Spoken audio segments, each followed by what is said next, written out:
So for those of you that don't know, that don't follow me on social media, I invest in recovery homes.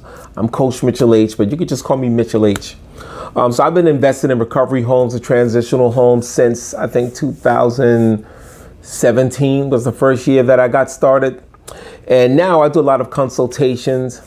I act as an advisor to some of my students who've opened up their homes afterwards. And you can go to my website, Coach Mitchell H, School of Career Development. Just take the first letters of that, and actually it's in the link here in the feature description. You'll find that. Right now is like after the pandemic, and you don't have to take my word for this. You can Google this. You will see that homelessness and drug addiction have skyrocketed.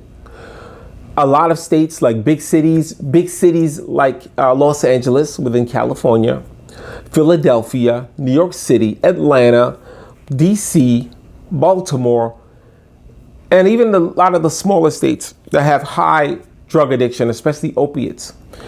You have government agencies, you have small nonprofits that invest in people that are opening recovery homes. And you know, the window for that is getting small because now everyone's jumping in it. See, when I first started this, a lot of people were not interested in it. I had students that signed up to enroll in my program, and there's some that didn't. Of course, and I'm going to talk about the whole scam thing after this because this is something that, you know, annoys me sometimes. But anyway, right now, if you try to open a recovery home in a place like Philadelphia or Los Angeles, they're going to put you through a lot of red tape because so many people are jumping in right now. So now they're starting to, and a lot of states before, when I started, there were no regulations. California didn't have any regulations. Neither did Pennsylvania. Neither does New York. But now a lot of counties within those states are starting to implement regulations and setting a standard or code of conduct for those businesses. So now to get that funding is a little bit harder than it used to be, but it still can be done. I still get funding. And you know what? One of my videos, I'm going to start showing you guys the checks, and you can see my name on the checks or the name of my company on the checks. So, you know, listen, one thing that annoys me the most that I understand is when people jump in my comments. I'm going to say the two things that annoys me the most. Is when people jump in my comments and they say it's probably a scam. Now listen, I get it. There's a lot of scammers out there, especially since the pandemic. I shouldn't have said that word. There are a lot of scammers out there, especially since the shutdown. A lot of people created these get rich quick courses, and a lot of people, they charged a lot of money. A lot of people became rich behind that, but it also left a lot of people broke and disappointed. So yeah, I understand the skeptic. I understand the skepticism. But another thing that annoys me is when people hit me up and they want me to sit on the phone with them and they'll say, how do I get started? You wouldn't talk to a construction worker and say, how do I get started laying brick, right? You don't expect that to happen in a phone call, would you? If you want to become a hairstylist or a nail technician, no one can sit on the phone and tell you how to do that. There's a process that comes with that. And it's the same thing with me. You're not going to get me on when someone gets me on the phone. That's why I don't do any more free consultations. I don't do the free phone calls anymore. I don't. I just don't. It's like just the problem I'm having is people want something for nothing. And I'll get these people on the phone that try to sit there and think they're going to take my whole day up. I'm giving you advice that's going to put, after that phone call, advice that's going to, starting minimum, put probably $2,000 in your pocket. And you can't pay the small fee that I charge for my consultation. So what does that tell me about you? If you don't love your business and have that much confidence in your business enough to invest any money in it, then I have no confidence in you either. See, I put money behind my business. I put money into my business because I believed in it to get started. And my first property I started with was Airbnb. I did not like Airbnb. I didn't like it at all. I found that it had high returns, but the constant maintenance of coming in and cleaning up after someone left was just too much of a headache for me. And then being in New York with all the red tape and regulations, I kept getting threatened with being fined $200,000. So I said that wasn't for me. I had to get out of it. So I took the money from that when I got rid of that, and I borrowed from my 401k, and then I went and purchased a five-unit building in Pennsylvania. The reason I picked Pennsylvania has some of the best landlord-friendly laws, and it's not that far from New York. So I was able to I can get to my property within 2 hours, 3 hours, depending on traffic. I can do that. I can do that twice a month, even 3 times a month. So I found that was easier when I bought a 5-unit building.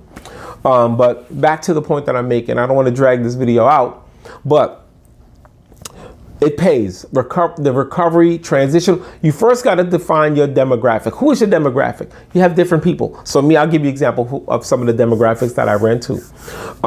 People that, of course, that are battling drug addiction. People that are newly released from prison. And sometimes they are battling a drug addiction. So they're like a 2-in-1. Veterans, the mentally ill. Those are some of that you could deal with. Battered women. And some of them may come with addiction problems. So some of those demographics or those segments kind of get crossed. But that's what I started with. And when I got the first check, I was first surprised with the very first tenant that I got. She was a woman coming out. I think it was her or a guy. I can't remember between the two, but it was a guy who was newly released from prison. And then it was a woman. I think he was first. He was first, I remember. And when he told me, oh, it's going to be paid for. It's going to be, I was like, what? He said, yeah, they're going to pay you. So when they did the whole walkthrough, they do a walkthrough because they have to complete a program. And then once they complete the program, they'll send either their parole officer or someone from the prison correction industry will do a walkthrough through your house to make sure it meets standards. So that means you can't have a complete dump. You do have to invest. Your place should be decent. And then once they sign off that the place is, they want to make sure the place is in good condition and that it's a real place. And then once they do that, you sign off, the person comes, you get your check, they move in. And it's the same thing with people from recovery. Because that was my next tenant, was a woman from recovery. And when they told me, oh yeah, we cover up to 6 months of their rent to give them time to get on their feet. Now it's different, depends on the agencies you work with. Some of them will give you 2 months up front. Some of them will cover the whole year. Listen, one of my friends who actually gave him a free education on how to get started, how to find the agencies, he found one that covers the tenant's rent for a whole year. I swear, he recently showed me the check they sent him. The first check they sent him was $5,500 deposit. And this is in New York, so New York rent is pretty high. But this person's renting a room, but the agency was paying more for his room than a working person would pay. They're paying him $1,500 a month to put this person in a room. So I say the money is there, but you got to be willing to invest in yourself. And I'm sorry, back to what I said earlier about the free consultation. Do you work for free? I'll ask that to anyone who thinks I'm supposed to jump on the phone and spend my whole day talking to you for free. Do you work for free? I don't work for free. I don't work for free. I value my time. I know that the information I have to give you works because I actually talk to you. I'll learn more about your state than you will. I probably know more about your city laws than you do, because that's how many people I work with and I've helped in different states. So I had to learn a little about their states, the different agencies in their states that are going to pay, and what the policy is, what the criteria is, how they deal with code enforcement in their area. So, I'm pretty thorough. I'm very skilled and experienced in that area.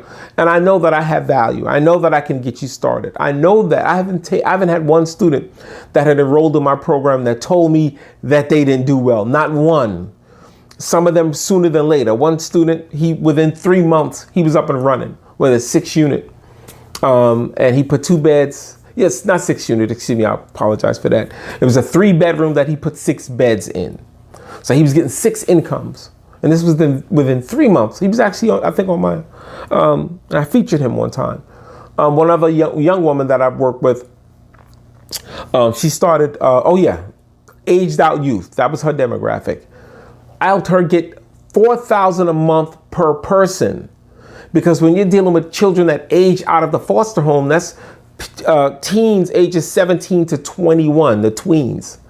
Some of them age out of the orphanage, so they're not eligible to be adopted. So what happens is the states will try to help them get on their feet, and you can sign up for that. And she did that. She gets $4,000 a month per person. She has a 4-bedroom house.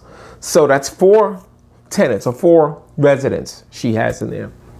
So she's getting $4,000 for 4 people. So that's $16,000 a month that she gets. Now with that, I'll throw your bone. You're responsible for all of their clothing and their food and giving them maybe like an allowance to get by. And then after that, you keep what's left.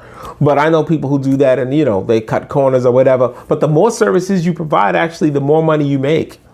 Because if you put a computer in your place like I've done before, and you put a computer and give that there, especially in the youth program, they can apply for jobs. The county depends on where you are. They'll even pay you if you create a program.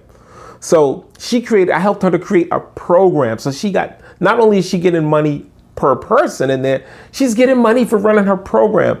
Her program is how to go from no experience and no skill to landing your first job as a young person. That's her program. I helped her create it.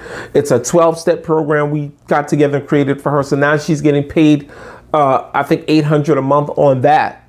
So anyway, I'm not going to ramble on. I know what I do. Anyway, please like, share, subscribe, comment, and follow. I don't post much. I don't have time to be on social media like that because I'm busy in real life. I travel extensively.